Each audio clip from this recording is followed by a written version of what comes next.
bem, pessoal. Qual é o requisito para a aquisição dos direitos políticos? A partir, né, do alistamento eleitoral, nos tornamos cidadãos, passamos a ter direitos políticos positivos ativos. Vem aqui comigo. Muito bem, o alistamento eleitoral é indispensável para a aquisição do título de eleitor que nos torna cidadãos, não é? Então, é o que nos credencia nesse conceito de cidadania mais formal que temos. Bem, o alistamento, na forma do artigo 14, parágrafo 1º da Constituição, ele pode ser facultativo ou obrigatório.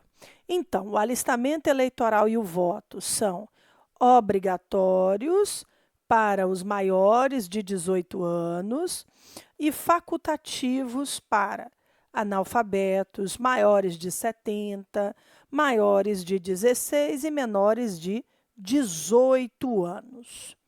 Bem, ainda extraímos do artigo 14, parágrafo 2º, a situação dos inalistáveis. Então, não podem alistar-se como eleitores os estrangeiros e, durante o período do serviço militar obrigatório, os conscritos. Bem, a única situação de um estrangeiro detentor de direitos políticos no Brasil é aquele caso muito específico do português equiparado, né? Então, os demais estrangeiros, os turistas, os que estão de passagem pelo Brasil, não podem alistar-se como eleitores. E quem é o conscrito? O conscrito é aquele que está cumprindo o serviço militar obrigatório. Não é o militar de carreira, não. É quem está cumprindo o serviço militar obrigatório. Então, aqui temos, né, os inalistáveis. Muito bem, turma. Com o credenciamento do título de eleitor, com o status de cidadão, passamos a nos manifestarmos politicamente em várias situações, não é? Então, nós vamos agora analisar manifestações dos direitos políticos positivos ativos. Venham aqui comigo. A iniciativa popular de apresentação de lei ordinária e de lei complementar é um exemplo. O artigo 61, parágrafo 2º da Constituição, traz os requisitos dessa iniciativa popular. Lembrando que estamos aqui diante de uma iniciativa para apresentação de projetos de leis ordinárias e projetos de leis complementares. O texto da Constituição diz: a iniciativa popular pode ser exercida pela apresentação à Câmara dos Deputados de projeto de lei subscrito por, no mínimo, 1% do eleitorado nacional, distribuído pelo menos por 5 estados, com não menos de 0,3% dos eleitores de cada um deles. São requisitos, não é, difíceis de serem atingidos. Vamos lá. Olha só. Vou colocar aqui o 1503 para nos ajudar. Diz a Constituição que o projeto deve ser subscrito por, no mínimo, 1% do eleitorado nacional. Esses eleitores devem estar distribuídos em, pelo menos, 5 estados brasileiros e o número de eleitores a assinar o projeto não pode ser inferior a 0,3% também por cento dos eleitores de cada um, né, desses estados. Então, o 1503 ou 15 de março, né, nos ajuda aqui com relação a esses requisitos de iniciativa popular no plano federal. O artigo 27, parágrafo 4º, diz o seguinte: a lei disporá sobre a iniciativa popular no processo legislativo estadual. Daqui nós extraímos, para efeito de prova, o quê? Que não é possível que uma medida provisória institua o processo de iniciativa popular estadual, uma resolução, um decreto, há uma reserva de lei para essa matéria. O artigo 29, inciso 13, ele é mais preciso, não é mais detalhado com relação aos requisitos da iniciativa popular no âmbito municipal. O texto afirma: iniciativa popular de projetos de lei de interesse específico do município, da cidade ou de bairros, através de manifestação de pelo menos 5% do eleitorado. Bem, então, turma, temos aqui no 29.13 os requisitos específicos para a apresentação de projeto de lei popular no plano municipal. Bem, depois eu trouxe aqui para vocês os plebiscitos e os referendos. Quem participa de plebiscitos e referendos, minha gente? Sem dúvidas, os cidadãos, não é? E aí, atenção, o que difere um plebiscito de um referendo? Observem, o plebiscito é uma manifestação prévia que antecede a criação de um projeto de lei ou a determinação administrativa sobre alguma matéria. O plebiscito é prévio, né?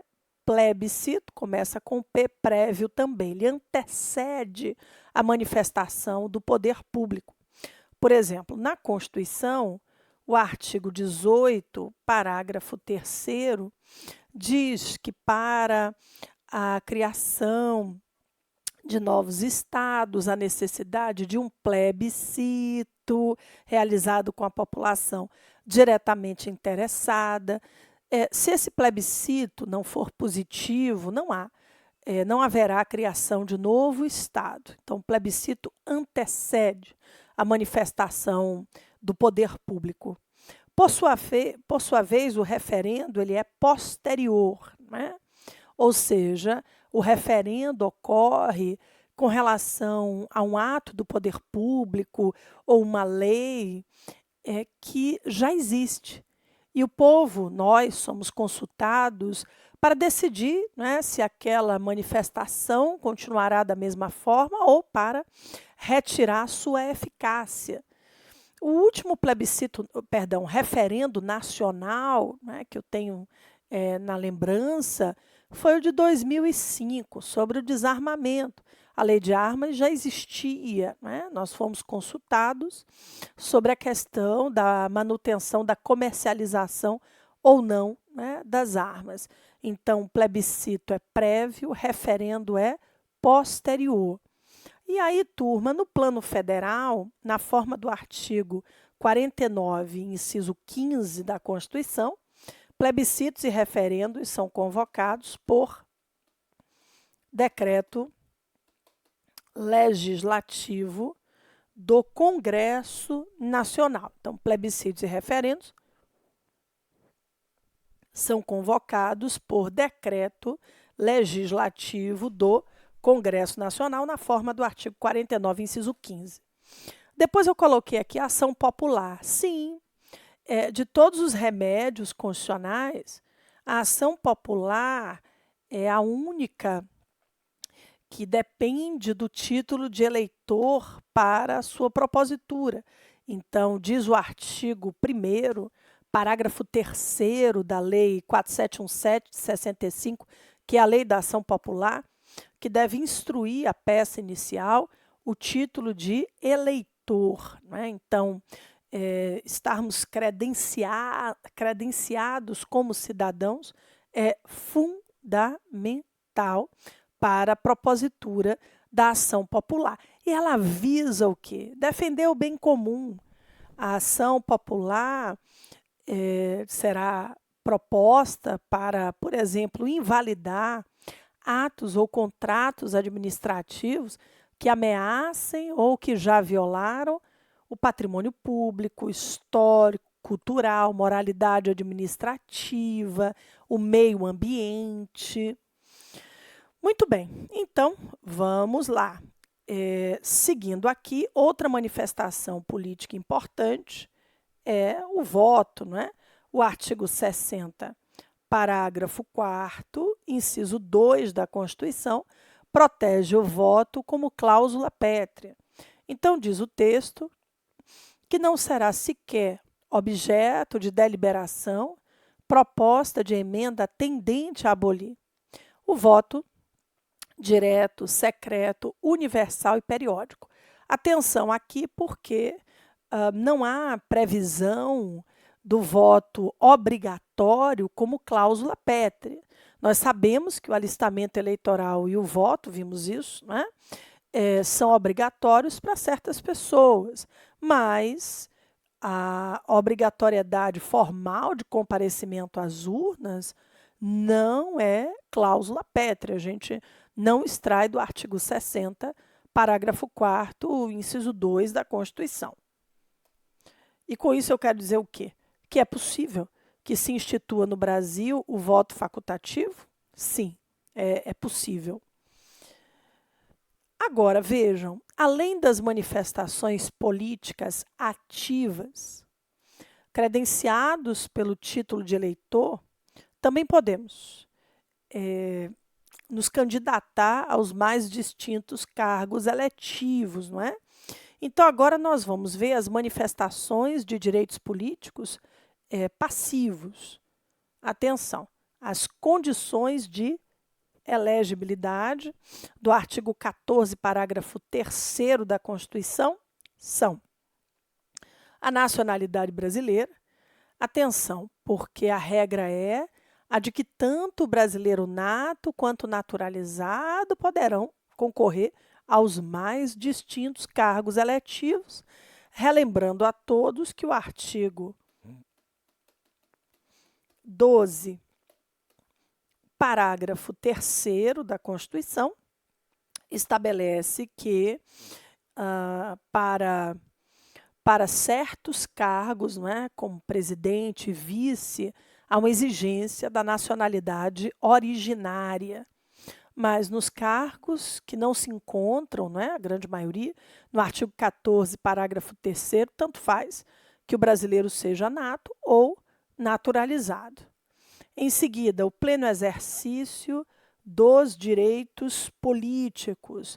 Sim, o candidato não pode estar passando por nenhuma das situações, por exemplo, do artigo 15 da Constituição. Não pode estar sofrendo suspensão ou já ter perdido os seus direitos políticos. Em seguida, o alistamento eleitoral. Vejam só, para que alguém possa se candidatar a qualquer cargo eletivo, deve estar devidamente alistado, ou seja, deve estar em gozo dos seus direitos políticos ativos, não é? Nem todos que podem votar podem ser eleitos. Por exemplo, os analfabetos são inelegíveis para qualquer cargo eletivo. Como a gente vai ver já já, os menores de 18, não é? Maiores de 16, podem votar, mas não podem se candidatar também a cargo eletivo algum. Mas todo aquele que tem direitos políticos passivos, não é? Todo aquele que é elegível, necessariamente, não é, está alistado. Então, nem todos que podem votar podem ser eleitos, mas todos aqueles que podem ser eleitos necessariamente devem poder votar, já que alistamento eleitoral é condição de elegibilidade, não é? Então, nem todos que podem votar podem ser eleitos, mas todos aqueles, não é, que podem ser eleitos necessariamente devem poder votar.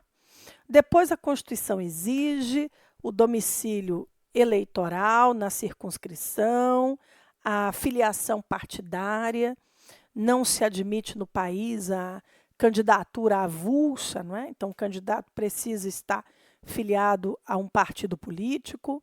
E aí nós temos as idades mínimas, né? Eu gosto muito de mencionar em sala o telefone constitucional. 35, 30, 21, 18. Não liguem, porque não é o telefone da minha casa, eu não sei onde vai tocar. Ele é o telefone constitucional. Aos 18, vamos lá, aos 18 já é possível que a pessoa se candidate ao cargo de vereador. Aos 21, aos cargos de deputado federal, deputado estadual, distrital, prefeito, vice-prefeito e juiz de paz. Aos 30, a idade mínima para governador e vice-governador de estado e do Distrito Federal. Aos 35, a idade mínima para presidente e vice-presidente da República e senador. As idades elas devem ser comprovadas no ato da posse, com a exceção da idade para concorrer ao cargo de vereador. Houve uma mini-reforma eleitoral, aliás, né? A gente encontra a todo instante aí mini-reformas políticas, e em uma das mini-reformas, o que é que aconteceu? Se estabeleceu a idade de 18 anos para comprovação no registro de candidatura, né? Então, no registro de candidatura, o candidato a vereador já precisa comprovar que tem os 18 anos. Fez sentido, minha gente? De verdade? Maravilha. Direito constitucional tinha que ser ensinado nas escolas, né? Claro que a gente está aqui estudando com o objetivo, né, do exame de ordem, essa é uma matéria importante, mas aqui só uma reflexão. Questões sobre cidadania, voto, estrutura do poder, a estrutura federativa, os remédios constitucionais, acesso à justiça, tudo isso tinha que ser, né, ensinado ainda nas escolas, quem sabe um dia. Bem, aí vamos voltar. Direitos políticos negativos.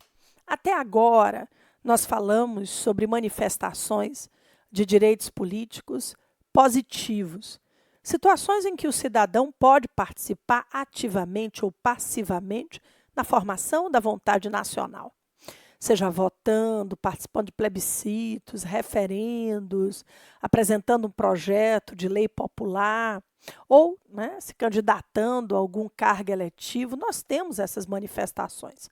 Mas existe um outro lado, os direitos políticos chamados de negativos, situações que impedem que o cidadão participe ativamente e ou passivamente dessa soberania popular.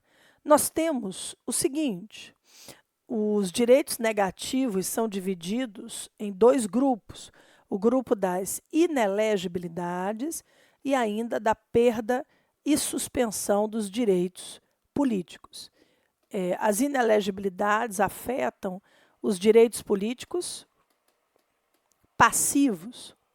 A perda e a suspensão afetam, por sua vez, os direitos políticos ativos e os direitos políticos passivos, né? Então, as inelegibilidades afetam os direitos políticos passivos e a perda e suspensão afetam os direitos políticos ativos e passivos.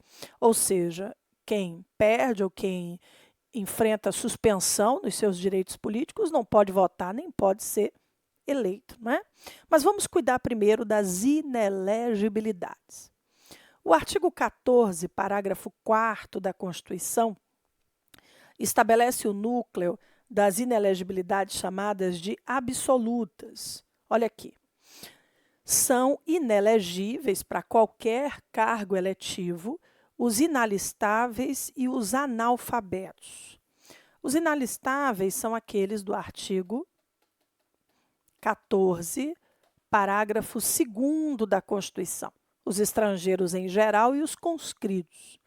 Portanto, estrangeiros em geral, conscritos e analfabetos não podem se candidatar a nenhum cargo eletivo.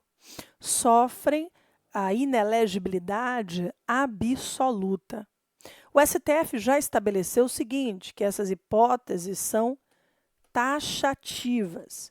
Então, não é possível que a legislação infraconstitucional estabeleça novos casos de inelegibilidades absolutas, não é? São casos de inelegibilidade absoluta previstas na Constituição e não podem ser ampliadas por legislação infraconstitucional. Bem, daí que quando o artigo 14, parágrafo 9º, abram ele aí, quando o 14, parágrafo 9º, diz, 14, parágrafo 9º, diz, lei complementar estabelecerá outros casos de inelegibilidade e os prazos de sua cessação, a fim de proteger a probidade administrativa, a moralidade para exercício de mandato, considerada a vida pregressa do candidato, etc. Nesse caso, essa lei complementar, ela só poderá estabelecer novos casos de inelegibilidades relativas e não absolutas. Mas, Flávia, qual é a diferença do absoluto para o relativo? Bem, a inelegibilidade absoluta, turma, impede aquela pessoa de concorrer a qualquer cargo eletivo. Já a inelegibilidade relativa impede a pessoa de concorrer a certos cargos eletivos em razão, né, de algumas circunstâncias que a gente vai estudar. Então, no plano infraconstitucional, por meio de uma lei complementar, só é possível se estabelecer novos casos de inelegibilidades relativas e não inelegibilidades absolutas, como vimos. Perfeito? Ô, Flávia, já temos, né, a lei das inelegibilidades, a lei complementar 64 de 90, verdade, mas ela não é cobrada na nossa disciplina para o exame de ordem, é uma matéria mais eleitoral. De qualquer modo, as hipóteses de inelegibilidade relativas que estão previstas na Constituição são cobradas e com frequência na prova da OAB. Então, a gente vai estudar aqui as principais. Eu trouxe também para vocês o parágrafo 8º do artigo 14, só um minutinho. Eu trouxe também ele, olha aqui, o 14, parágrafo 8º. O 14, parágrafo 8º, também é hipótese de inelegibilidade relativa, tá, pessoal? Então, a gente vai acrescentar aqui, nesse panorama, a gente vai trabalhar com 14, parágrafo 5º, 14, parágrafo 6º, parágrafo 7º e também o parágrafo 8º. E, em seguida, vamos estudar também as hipóteses de perda e suspensão de direitos políticos no artigo 15 da Constituição. Bem, vamos lá. Muito bem, o 14, parágrafo 5º, diz assim: o presidente da República, os governadores de Estado e do Distrito Federal, os prefeitos e quem os houver sucedido ou substituído no curso dos mandatos, poderão ser reeleitos para um único período subsequente. Observem que a Constituição aqui menciona os titulares de cargos do Executivo, não é? Porque, turma, não há número máximo de reeleição para os parlamentares. Vereadores podem se reeleger sem limite, deputados estaduais, deputados federais, senadores, né? O limite quem dá somos nós, que decidimos se serão mantidos no poder ou não. Mas não há uma determinação constitucional com número máximo de mandatos para os membros do Legislativo, e sim para os membros do Executivo, né? Então, presidente da República, governador de estado do DF, prefeitos e aqueles, né, que sucederam essas autoridades só poderão ser reeleitas para um único período subsequente. Então, é proibido o terceiro mandato consecutivo, é vedado, é proibido o terceiro mandato consecutivo com o mesmo chefe do executivo no poder. Vou citar um exemplo, vamos lá. Presidente, vice-presidente. Eleições de 2018, de 2022, de 2026, tá? Nas hipóteses aqui.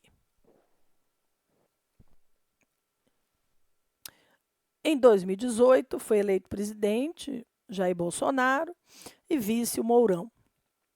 Numa hipótese, tá? Caso haja reeleição em 2022 de Bolsonaro e Mourão, nas eleições de 2026, o Bolsonaro não pode concorrer ao cargo de presidente e nem de vice-presidente da República. Eventualmente pode retornar em 2030, sim, porque não há número máximo de mandatos ao todo. O que a Constituição impede é que apenas 2 desses mandatos sejam consecutivos. Ô Flávio, em 2026, então, Bolsonaro não poderia se candidatar ao cargo de vice. Não, porque o vice é o legítimo sucessor do titular do cargo, não é? Então, poderíamos ter, eventualmente, 3 mandatos consecutivos com a mesma pessoa no poder, caso o titular do cargo sofresse, não é, alguma situação. Bem, outro ponto. Vamos apagar aqui outra hipótese, tá? Espera aí que eu apaguei demais. 2026. Vamos lá. Imaginemos, nesse meu exemplo, que Mourão, reeleito vice-presidente de 2022, resolve se candidatar à presidência da República em 2026. Isso seria possível? Bem, se Mourão tivesse passado esses 2 mandatos de 2018, 2022, não é? Todo esse período, apenas como substituto do presidente, ele poderia concorrer, sim, ao cargo de presidente da República, porque, de fato, ele ainda não foi, não é? Então, se Mourão passasse apenas, não é, esse período como vice, ele poderia, em 2026, se candidatar ao cargo de presidente da República, porque o vice não é titular do cargo, né? O vice substitui temporariamente o chefe do executivo. Então, Mourão podia vir candidato a presidente e a reeleição seria em 2030. Fez sentido, minha gente? De verdade? Maravilha! No próximo bloco, eu vou continuar aqui com vocês, nesse 14, parágrafo 5º, para falarmos sobre a figura do prefeito itinerante ou prefeito profissional. Até já!